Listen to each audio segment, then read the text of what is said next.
ఏంటంటే ఈ రోజు నుంచి 10 రోజుల లోపల ఈ యొక్క బోర్డ్స్ స్టేట్ బోర్డ్స్ ఏవైతే ఉన్నాయో ఆ స్టేట్ బోర్డ్స్ పరీక్షలు నిర్వహించిన స్టేట్ బోర్డ్స్ ఈ యొక్క అసెస్మెంట్ ఏవైతే ఉన్నాయో విద్యార్థుల మరి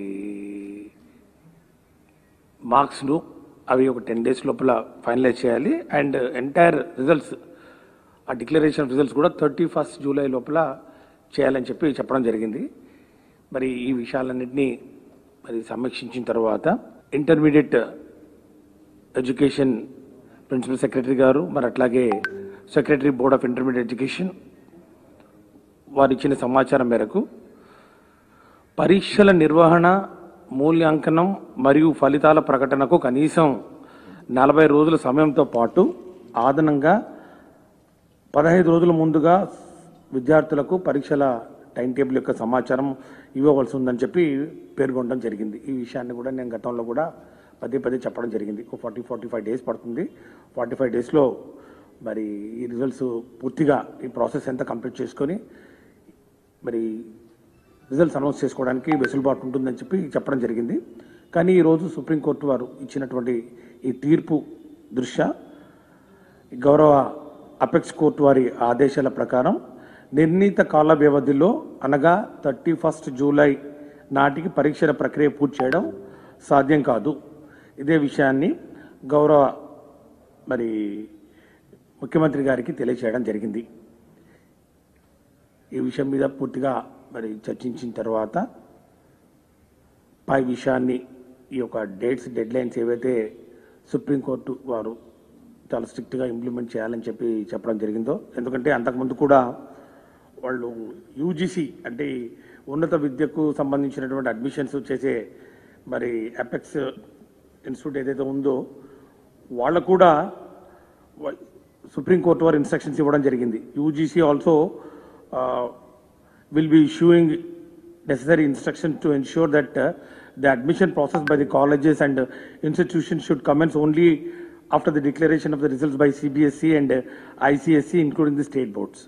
కాబట్టి యూజీసీ వాళ్ళు కూడా కాలేజెస్కు అంటే ఉన్నత విద్యకు సంబంధించి ఇంటర్మీడియట్ తర్వాత ఏవైతే కోర్సెస్ ఉంటాయో డిగ్రీ కోర్సెస్ అన్నిటికీ కూడా 31st July డెడ్లైన్ తర్వాత ఇష్యూ చేయాలని చెప్పడం జరిగింది. కాబట్టి ఒక యూనిఫామిటీ వస్తున్నటువంటి పరిస్థితుల్లో మరి మన విద్యార్థులు కూడా ఇతర రాష్ట్రాల్లో కానీ మరి వేరే సంస్థల్లో కూడా ఈ అడ్మిషన్ తీసుకోవడానికి ఎలాంటి ఆటంకం కలగకుండా ఉండాలి.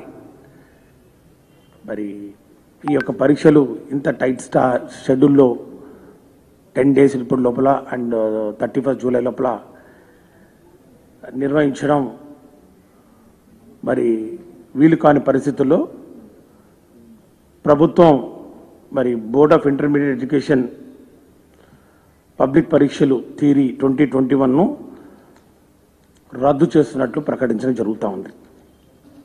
మరి దీని తర్వాత రద్దు చేసిన పరీక్షల మార్కులను ఏ పద్ధతిలో కేటాయిస్తారనే విషయాన్ని త్వరలోనే ప్రకటించడం జరుగుతుంది. అంటే ఈ యొక్క మార్క్స్ సిబిఎస్ఈ వాళ్లకు ఒక డీటెయిల్డ్ గైడ్లైన్స్ ఇవ్వడం జరిగింది.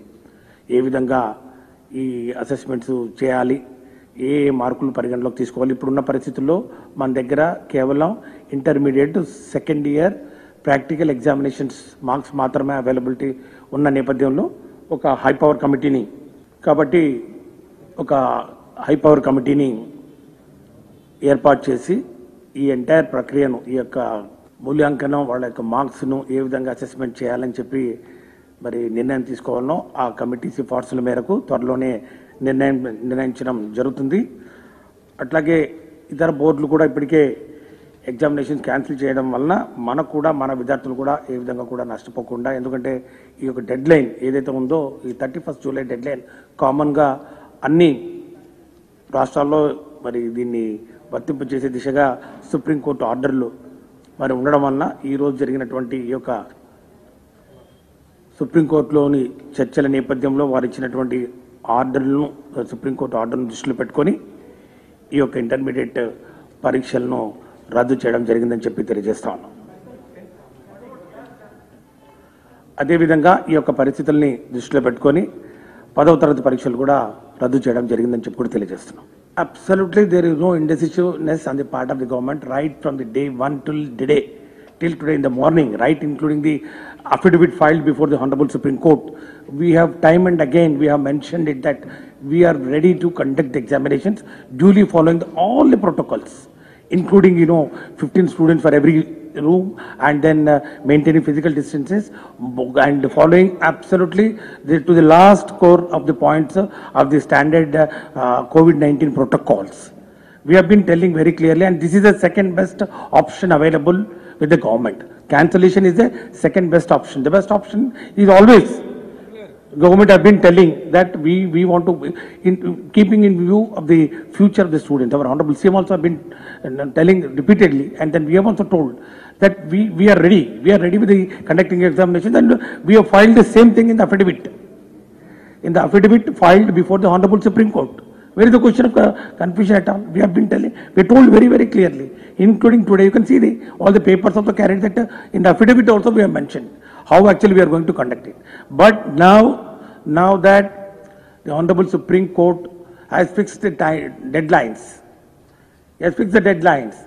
The deadlines is 10 days. Within 10 days, you have to enumerate the entire the scheme of assessment of the marks, and then the internal assessment marks also, and the results also had to be announced by 31st July, which is absolutely not possible in the given circumstances, because I have been telling, not now, before also, that we require this number of days.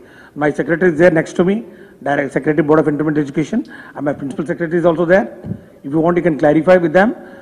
We have given the time required for each stage, the announcement of the notification, so that sufficient number of days had to be given to the students for preparing for the examinations.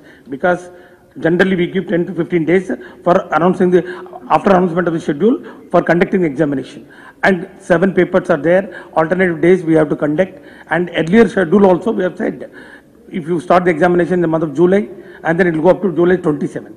And then thereafter we require another 15 days for evaluation, and then finally publication of results.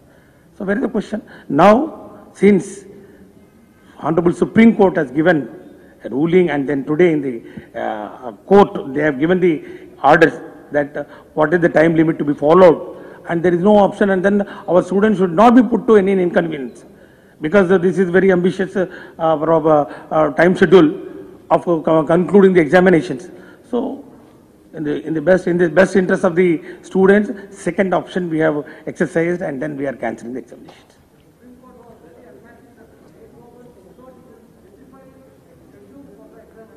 We have given almost 1 month back. We have given the schedule. If you want, I'll give a copy of the schedule. The schedule for conducting of examinations, for intermediate examinations, has been given almost 15 to 20 days back, and then it will be commencing from July 7th. The entire state knows about it. It was there. We have published the schedule. It was there. The schedule is very much there on record. And then why Supreme Court never asked the schedule? Supreme Court only asked, how are you going to conduct the examinations? We told them.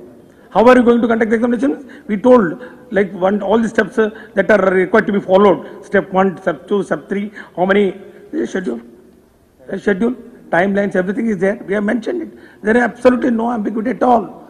You ask anybody, all the press here, and then how many times I have come before the press, and then how many times I mentioned, did I ever mention that we are having 2 minds and all? I have never said that. It's only when Supreme Court intervened, it's only when Supreme Court said that, why you are going to conduct the examination. Then also we have mentioned in the affidavit very clearly. ఈ video గనుక మీకు నచ్చినట్లయితే like చేయండి, share చేయండి. మరిన్ని videos కోసం మా channel ను సబ్స్క్రైబ్ చేయండి.